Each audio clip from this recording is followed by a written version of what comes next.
Pessoal, dando sequência ao nosso estudo sobre questões aplicadas pela VUNESP no que se refere à Lei 8429, que é a Lei de Improbidade, na primeira aula nós encerramos na questão de número 5. Foi uma aula, né, de conceitos iniciais, de muitos comentários, e nós estamos, né, comentando a lei, famosa Lei 8429 de 92, a Lei de Improbidade Administrativa, que é a lei que pune aqueles que cometem atos de desonestidade para com a administração pública. Podem ser atos que acabam, né, acarretando enriquecimento ilícito para o agente público ou dano ao erário, lesão ao erário ou atos que venham a ferir os princípios da administração. Pessoal, mais uma vez destacando que esta lei é uma lei que vai disciplinar os atos de improbidade e além da previsão do que é improbidade, quais são os agentes que podem ser punidos por improbidade, quais são as penas dos atos por improbidade, a lei ainda traz todo um processo, um procedimento judicial para punir os atos de improbidade. Lembrando-se sempre que a improbidade é uma ação que corre junto ao judiciário. Então, aquele que comete ato de improbidade, ele vai ser investigado pela polícia e pelo Ministério Público, e se o Ministério Público entender que há realmente indícios de improbidade, vai propor a ação penal, a ação civil, né, que é uma ação de improbidade, uma ação civil, sem prejuízo da ação penal, na esfera judicial contra aquele que pratica ato de improbidade. E aí, dando sequência aos exercícios, paramos no item 5, agora nós vamos até o item 6. Vamos lá trabalhar com a questão? Questão de número 6, prova aplicada agora, né, em 2014 pela Fundacentro, e perguntou o seguinte: assinale a alternativa que contempla corretamente uma sanção prevista expressamente no texto constitucional. Então vamos separar aqui, ó, decorrente da improbidade administrativa praticada por servidor público. E pessoal, volta aqui pra gente, por gentileza, deixa eu dar uma explicaçãozinha bem básica sobre o assunto. Ao ser criada a Lei 8429, na verdade, a 8429 ela tem um fundamento constitucional. Então, na verdade verdadeira, a 8429 ela regulamenta o artigo 37, parágrafo 4º da Constituição. Então, o artigo 37, que é aquele artigo que fala da administração pública na Constituição Federal, aí fala de concurso, da administração direta e indireta, dos princípios da administração, enfim. No parágrafo 4º do artigo 37, a Constituição assim dispõe: os atos de improbidade administrativa importarão suspensão dos direitos políticos, perda da função pública, a indisponibilidade dos bens e o ressarcimento ao erário na forma e gradação previstas em lei, sem prejuízo da ação penal cabível. Ou seja, antes da 8429, que é de 1992, nós temos a Constituição Federal que no artigo 37, parágrafo 4º, já fala sobre improbidade. Só que a Constituição ela não definiu, ela não trouxe detalhes o que seria improbidade, como seriam as punições por improbidade, essa suspensão dos direitos políticos ocorre por quanto tempo, não trouxe os detalhes. Portanto, foi criada a 8429 para regulamentar o artigo 37 da Constituição Federal. Então, a gente tem que ter em mente sempre que a Lei 8429 ela tem um fundamento constitucional, ela decorre de um comando constitucional e, pessoal, mesmo a lei, mesmo o edital, se referindo apenas a 8429, é necessário que o aluno tenha conhecimento do artigo 37, parágrafo 4º.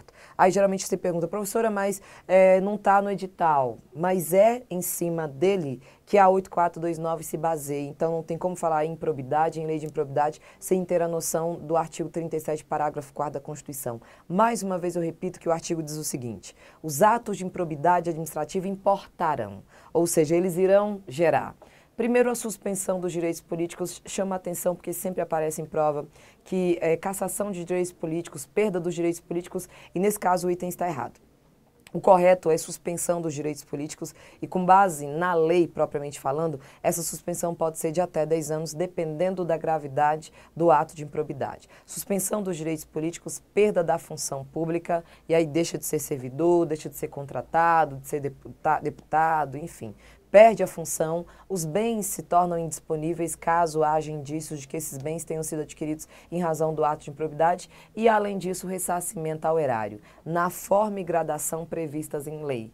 Qual é a lei que traz a forma e a gradação dessas punições? A 8429, sem prejuízo do agente público depois ser punido na esfera criminal, sem prejuízo da ação penal cabível. Então, com base nisso, mais uma vez, penalidades previstas na Constituição: suspensão dos direitos políticos, perda da função pública, a indisponibilidade dos bens e o ressarcimento ao erário. Agora vamos voltar lá na questão, vamos dar uma olhada lá no item. Então, ó, De cara, a gente já tem o item correto bem aí, né? Bem claro, bem próximo a nós. E aí já é a letra A suspensão dos direitos políticos é uma das penalidades contempladas na Constituição Federal para quem pratica ato de improbidade. Não temos pena restritiva de direitos, porque aqui é um viés lá do Código Penal, né, criminal. Prisão preventiva também não temos, porque está dentro do Código Penal. Pena de banimento, a gente sabe que são em situações excepcionais, e jubilação também não. Portanto, o item correto na questão 6 é a letra A, suspensão dos direitos políticos. Lembrando-se que, além da suspensão,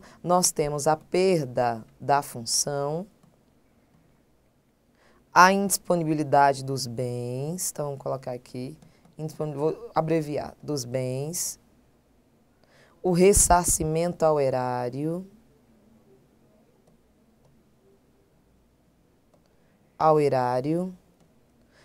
sem prejuízo da ação penal cabível, sem prejuízo de uma ação penal. Então, além de tudo isso, o agente público ainda pode ser punido criminalmente por um ato, né, que venha a ser considerado como crime contra a administração. Então, além dos direitos políticos, da suspensão, perda da função pública, a indisponibilidade dos bens e o ressarcimento ao erário na forma e gradação prevista em lei, sem prejuízo da ação penal cabível. Certo? Vamos avançar? Para o item 7 agora, vamos trabalhar aí com uma prova também recente, Prodeste. E olha que interessante, ainda no item, tá? No caso de prática de improbidade administrativa, quando o ato causar lesão ao patrimônio público, quanto à reparação do dano, no caso de falecimento daquele que tiver desta forma enriquecido ilicitamente, assinar a alternativa correta. Então, ó, lesão ao patrimônio. Então, por exemplo, né, facilitou, deixou de recolher algum tributo, enfim. E havendo falecimento daquele que tiver enriquecido ilicitamente, ou seja, o falecimento do agente, o que acontece? Qual é a alternativa correta? Letra A. Põe fim à pretensão reparatória por ser uma obrigação personalíssima. Falso, pessoal. A ação de improbidade, no caso de lesão ao erário, ela pode ser, obviamente, ela vai ser proposta contra o agente causador do dano e se eventualmente esse agente vier a falecer, por ser uma ação de natureza civil, ela estende-se aos sucessores no limite da herança deixada, né, daquilo que foi deixado para cobrir a despesa, o dano causado pelo agente público. Então, ela é uma ação de natureza civil. Se fosse uma ação de natureza penal, morreu, acabou, não se estende aos sucessores. Ninguém iria preso ou não teria restrição de seus direitos em razão de um ato de uma ação criminal. Mas, no caso da ação civil, é possível transmitir aos herdeiros no limite da herança deixada pelo agente público. Uma vez não deixando herança nenhuma, aí não tem como o Estado cobrar do patrimônio pessoal dos herdeiros. Mas deixando herança, essa herança vai servir para cobrir esse dano ao erário. Se eventualmente a herança dá para pagar um pedaço, mas não dá para pagar o restante,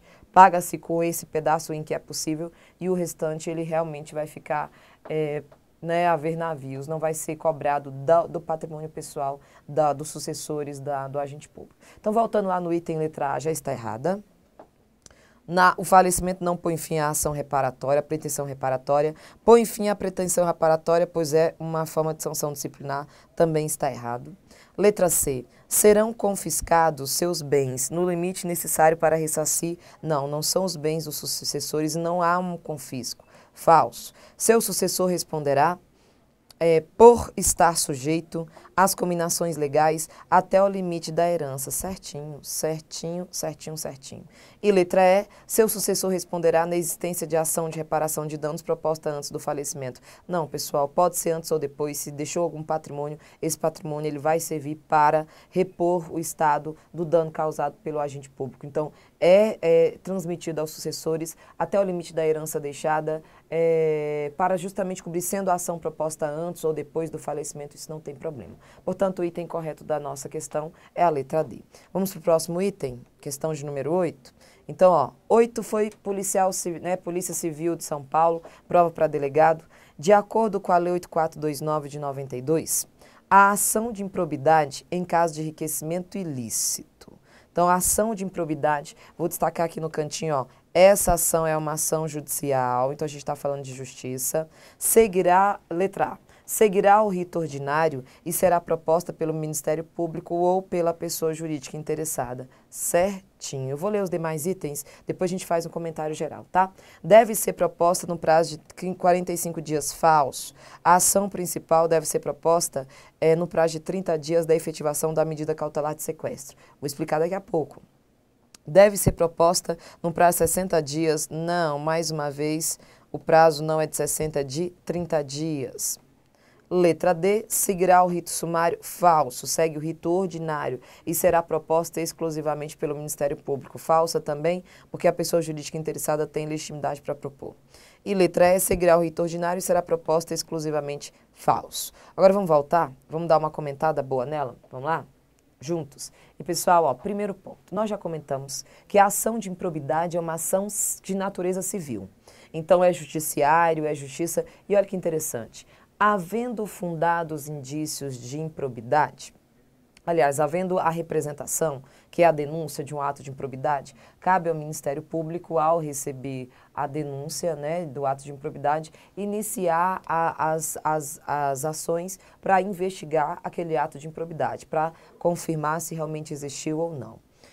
Uma vez visualizando que há fortes indícios de improbidade, o Ministério Público ou, né, a autoridade responsável pelo órgão ou entidade que está sendo vítima do ato de improbidade, pode requerer ao judiciário uma cautelar de sequestro de bens. Então, havendo fundados indícios, se tudo leva a crer que aquela pessoa adquiriu aqueles bens por um ato de improbidade, o Ministério Público requer, né, ou a Procuradoria do órgão, faz o requerimento junto ao judiciário para que os bens daquela pessoa sejam sequestrados. E, pessoal, isso é rápido. E não se avisa a pessoa, olha, amanhã nós vamos entrar com uma ação de cautelar para poder sequestrar os seus bens, até porque se isso fosse assim, seria impossível pegar a pessoa que, né, tivesse cometido ato de improbidade em razão da possibilidade dela se ausentar, assumir, seja lá o que for. Então, isso é feito pelo Ministério Público junto ao Judiciário. O Judiciário dando a ordem, devem ser sequestrados os bens do agente público que supostamente teriam sido adquiridos em razão da improbidade. Essa medida de sequestro, ela é autorizada pelo juiz, ela é determinada pelo juiz, os bens são sequestrados, imóveis, carros, joias, quadros, isso é sequestrado, isso é levado para o poder público, né, provisoriamente, até que a situação seja, né, definitiva. E depois de determinado sequestro dos bens, depois da efetivação do sequestro dos bens, da medida cautelar, o Ministério Público ou a pessoa jurídica interessada, professora, quem é a pessoa jurídica interessada? Vamos trabalhar com exemplo prático. Nós tivemos há praticamente mais de 20 anos, uma grande fraude ao INSS, que foi cometida por uma advogada que acabou desviando milhões do INSS. A pessoa jurídica interessada, no caso, seria o INSS. Então, além do Ministério Público ter legitimidade, a pessoa jurídica interessada, o INSS, poderia propor a ação principal de improbidade administrativa. Então, qual é o primeiro passo? Havendo fundados indícios, o MP ou a Procuradoria do órgão ou entidade solicita ao juiz um sequestro dos bens. E isso deve ser feito com uma certa rapidez, porque quando a pessoa começa a ser processada por improbidade, a primeira coisa que ela faz é dilapidar seu patrimônio, é vender, é colocar na mão de outras pessoas, é arrumar laranjas para que possam ser colocados como proprietários dos imóveis. Então, para que isso não aconteça, é feito um pedido cautelar, de cautela, antecipado, de sequestro de bens. O juiz, uma vez deferindo o sequestro dos bens, os bens são efetivamente sequestrados e o MP ou a pessoa jurídica interessada tem até 30 dias para propor a ação principal. Se não proporem até 30 dias, a cautelar perde a eficácia e os bens devem ser devolvidos. Como o Estado não quer que isso aconteça, porque depois aí é que não vai ver mais esses bens, ele efetivamente acaba propondo a ação de improbidade no prazo de 30 dias da efetivação da medida cautelar. Então, primeiro pede-se a cautelar, que é uma ação só para sequestrar os bens, não é para discutir se tem a ver, se tem culpa, se não tem culpa, é só para sequestrar os bens, para não deixar com que a pessoa acabe destruindo esse patrimônio e depois não tenha com o que ressarcir o Estado. Então, pede-se a cautelar, o juiz, via de regra, havendo fundados indícios, defere a cautelar e o MP os bens são sequestrados, ficam em poder do Estado e o MP ou a pessoa jurídica interessada tem até 30 dias para propor a ação principal. Então já cai por terra a letra B e a letra C que fala em 45 e a outra em 60 dias.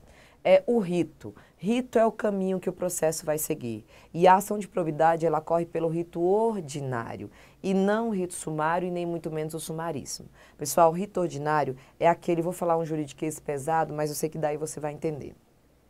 Rito ordinário é aquele que tem uma ampla dilação probatória. Ampla dilação probatória, ou seja, tem que se provar, tem que ter testemunha, tem que ter documento, tem que ter audiência, uma ampla dilação probatória. Para que alguém seja punido por improbidade, deve haver efetivamente comprovação do ad improbidade. É muito prejudicial quando alguém acaba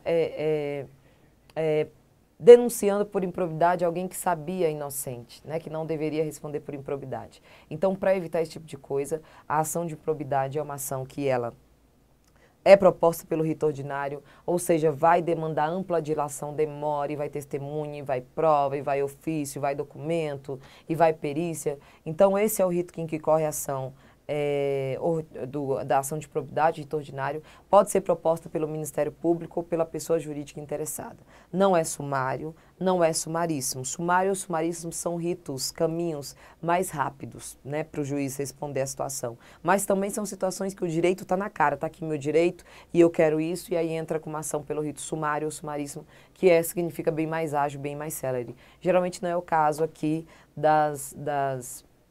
não é o caso dos agentes públicos no geral, da lei de improbidade. Então não é nada urgente, não é nada que justifique aí o procedimento sumário ou sumaríssimo. Então voltando lá na questão, e a gente agora, diante da explicação, vai mais uma vez destacar os pontos, a ação de improbidade seguirá o rito ordinário, certo, e será proposta pelo Ministério Público, certo, ou a pessoa jurídica interessada. Naquele exemplo que eu citei, a pessoa jurídica interessada era o próprio INSS. B, o prazo está errado. C, o prazo está errado. D, falando em rito sumário está errado. E letra E, até que o rito está certo, mas quando fala que será proposta exclusivamente pelo MP, o item se torna errado. Então, com base nisso, o item correto é a letra A. Fechado? Vamos mais? Próximo item. Questão de número 9, que também é a prova de delegado da Polícia Civil de São Paulo, é uma prova até relativamente recente. Então vamos lá? Dispõe a Lei 8429 de 92, Lei de Improbidade Administrativa, que, independentemente das sanções penais, civis e administrativas previstas na legislação específica, na hipótese dos atos que importam enriquecimento ilícito, a suspensão do direito será de. E pessoal, enriquecimento ilícito, que é o artigo 9º da lei, então vamos botar aqui, artigo 9º da lei, ele é bem severo, ele é o mais severo. A pena, né, para quem pratica ato de improbidade. E a suspensão dos direitos políticos, letra A, vai de 1 a 4 anos? Não, pessoal, não é de 1 a 4 anos.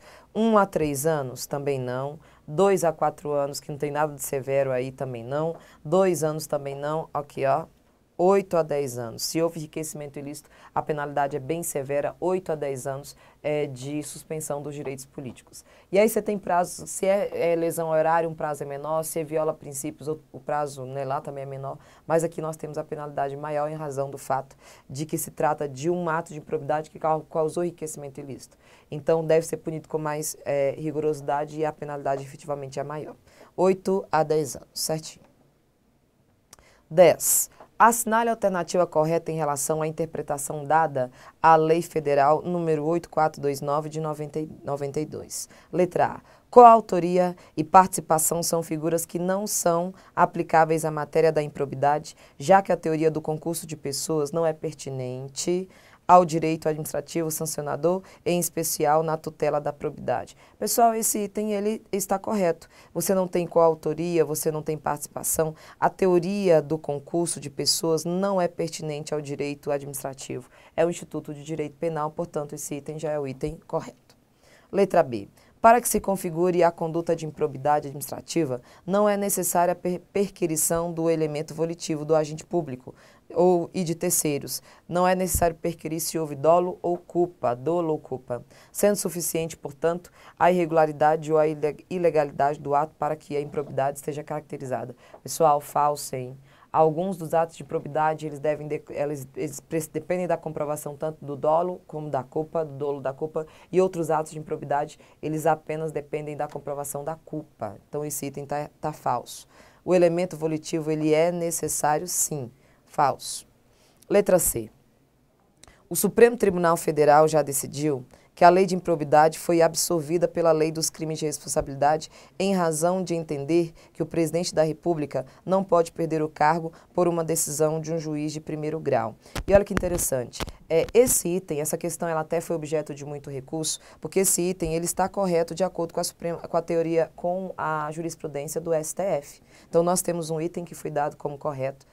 Ele está correto, em razão dos juízes de primeiro grau, com base na jurisprudência do STF, eles não podem ser julgados por ato de improbidade, já que eles estão abrangidos na lei dos crimes de responsabilidade. Nós até comentamos anteriormente na primeira aula. Então, esse item ele também é dado como correto. A questão foi objeto de questionamento de recurso, já que de antemão nós temos duas situações que foram dadas como corretas também, ok? Então, esse item, com base na jurisprudência do STF, ele está correto.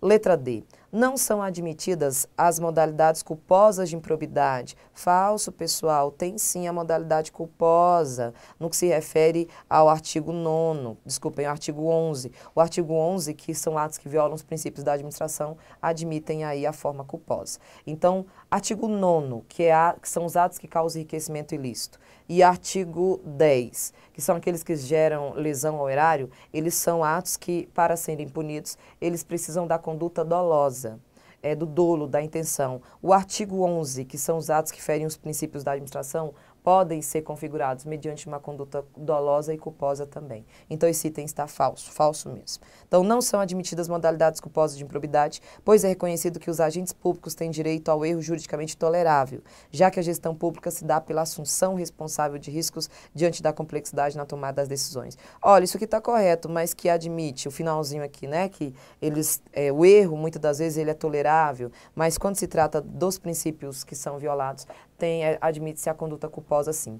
Tanto é que assim, o erro ele é juridicamente tolerável, que dos 3 artigos que tratam da improbidade, que prevêem as condutas, apenas um admite a forma culposa, já que o erro é tolerável tanto no artigo 9º como no artigo 10. Letra E, vamos avançar? A lei de improbidade administrativa é considerada uma lei de natureza civil em sentido amplo, mas ela também prevê condutas e sanções de natureza penal. Falso, ficando sujeitas, portanto, às normas gerais do direito penal. Falso. Não há na lei de improbidade sanções ou condutas de natureza, né, que importem aí, que acarretem uma consequência jurídica no âmbito penal. Falso. A lei de improbidade é uma lei de natureza jurídica civil, ou seja, que não envolve questionamentos penais, né, penalidades, condutas no âmbito criminal. Falso. Avançando para o próximo item, nós temos aí questão de número 11, foi TJ São Paulo, prova para advogado. Nos termos da Lei 8429, Lei de Improbidade, constitui ato de improbidade administrativa que atenta contra os princípios da administração pública, qualquer ação ou omissão que viole os deveres de honestidade, imparcialidade, legalidade e lealdade das instituições e, notadamente, só colocar aqui, ó, esse artigo é o artigo 11 da lei, ok? Então, são os atos que violam os princípios, atentam contra os princípios. E, notadamente, letra A, permitir ou facilitar a aquisição, permuta ou locação de bem ou serviço por preço superior ao do mercado? Não, pessoal, esse ato aqui é o ato que causa lesão ao erário.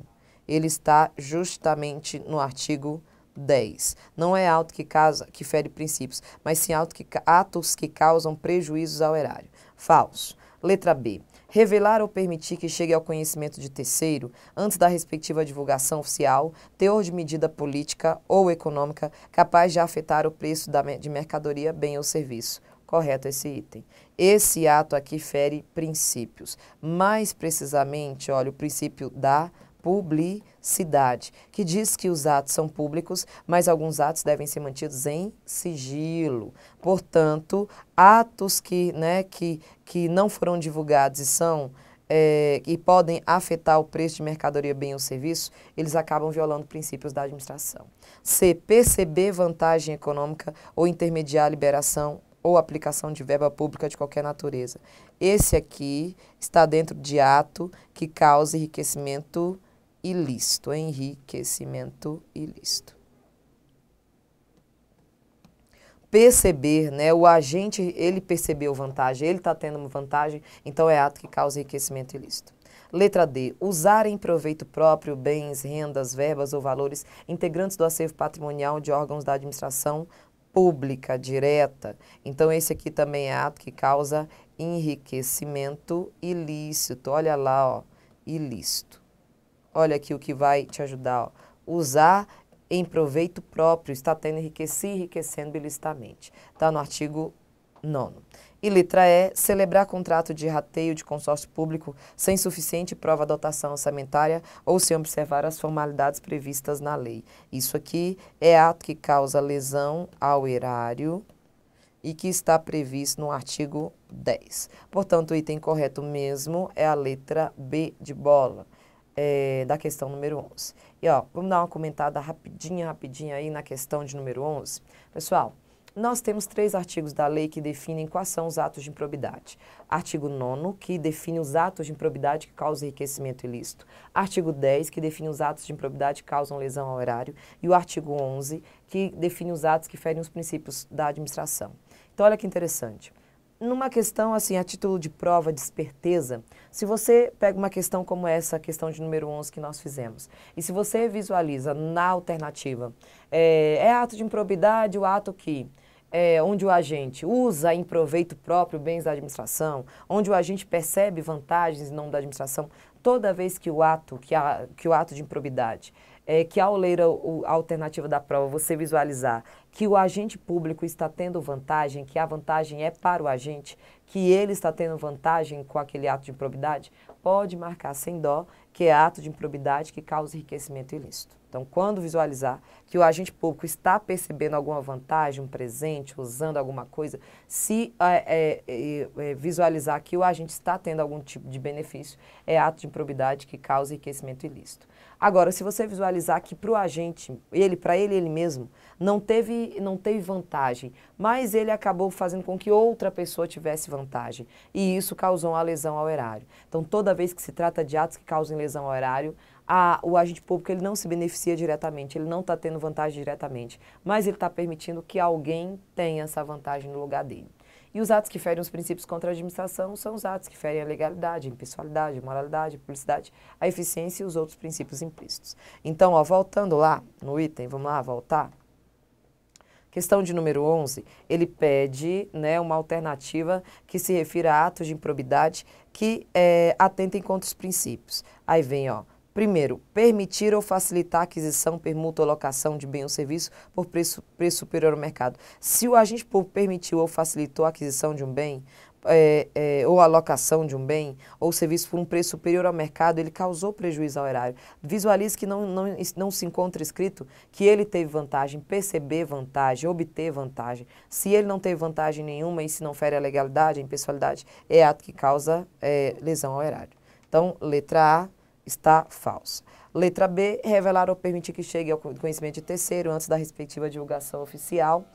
Teor de medida política ou econômica capaz de afetar o preço de mercadoria, bem ou serviço. Nesse caso aí, nós vemos claramente que fere um princípio. Não houve vantagem nem para o agente público e nem para um terceiro. Na letra C, quando fala em perceber vantagem, pode-se observar que o agente está tendo vantagem. Então, é ato que causa enriquecimento ilícito.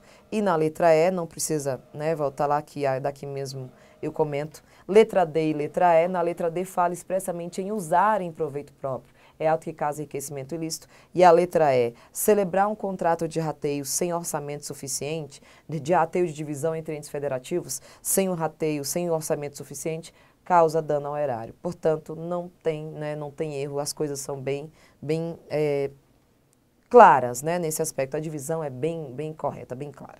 Item de número 12, vamos lá, trabalhar com a questão 12. prova aí de 2013, do Ministério Público do Espírito Santo, para promotor que perguntou assim: assinale a alternativa que corretamente trata de improbidade administrativa. Letra A. A Lei de Improbidade Administrativa, que é a Lei Federal 8429 de 92, cuida de reparar atos de improbidade praticados contra a administração pública por uma via específica que não se confunde com a ação penal comum, nem com a ação que apura os crimes de responsabilidade das autoridades mencionadas na Constituição Federal. Pessoal, tá certo, certinho. A Lei 8429, ela pune atos de improbidade por uma via específica, tem todo um procedimento próprio, um rito próprio, que não se confunde com a ação penal e nem com a ação lá dos crimes de responsabilidade. Correta a letra A, certinha. Opa. Letra B. Em relação ao presidente da República, está ele sujeito à perda da função pública e dos direitos políticos em decorrência de improbidade administrativa pela via da ação civil pública da Lei Federal 8429? Não comentamos que o presidente e outros agentes políticos, eles, se estiverem sujeitos à lei dos crimes de responsabilidade, não respondem com base na 8429. Portanto, item falso. Letra C. Senadores, deputados federais e estaduais estão sujeitos às normas constitucionais que disciplinam expressamente a forma de perda das funções, assim não podem ter cassado seus direitos políticos pela via da Lei Federal 8429 de 92. Da mesma forma, juízes e promotores de justiça estão imunes à referida lei. Não, pessoal. É falso. A 8429 se aplica a senadores, deputados federais e estaduais, só não se aplica a presidente, ministros de Estado, ministro do STF, enfim, governadores. Item falso. Letra D. A Lei Federal número 8429 de 92 veda, em caráter absoluto, a presença de algumas autoridades públicas no polo passivo da ação civil de improbidade ou prevê foro de prerrogativa de função, não restringindo, no entanto, as sanções cabíveis. Não, pessoal, ela não veda em caráter absoluto a sua aplicação. Ela só é vedada a alguns agentes políticos e por terem foro privilegiado, e a Lei 8429 não prevê foro privilegiado para essas autoridades. E letra E, a Lei Federal 8429 pode ensejar prerrogativa de foro, pois ostenta caráter criminal. Não, falso. A 8429 não tem natureza jurídica penal. A perda da função pública para prefeitos municipais submete-se, né, ficou faltando aqui, ao tipo penal, e a correção, né, submete-se ao tipo penal que tem como objetividade jurídica a tutela da administração pública e do patrimônio público, no especial aspecto da garantia da probidade. Até é mesmo, né, a garantia da improbidade, a lei serve para isso, mas ela não tem um caráter criminal. E pessoal, fechamos mais uma aula, trabalhamos aí os itens, fizemos alguns comentários agora mais voltados para as punições dos atos de improbidade. Falamos um pouquinho do rito, que é rito ordinário, e na próxima aula a gente dá a sequência das questões, trabalha com as questões, ainda temos mais exercícios, e ao final, né, das aulas, na última aula, eu irei, né, trabalhar com um resumo de toda a lei, um completo da lei, para que a gente tenha uma visão geral. Próxima aula a gente dá sequência às demais questões sobre improbidade administrativa.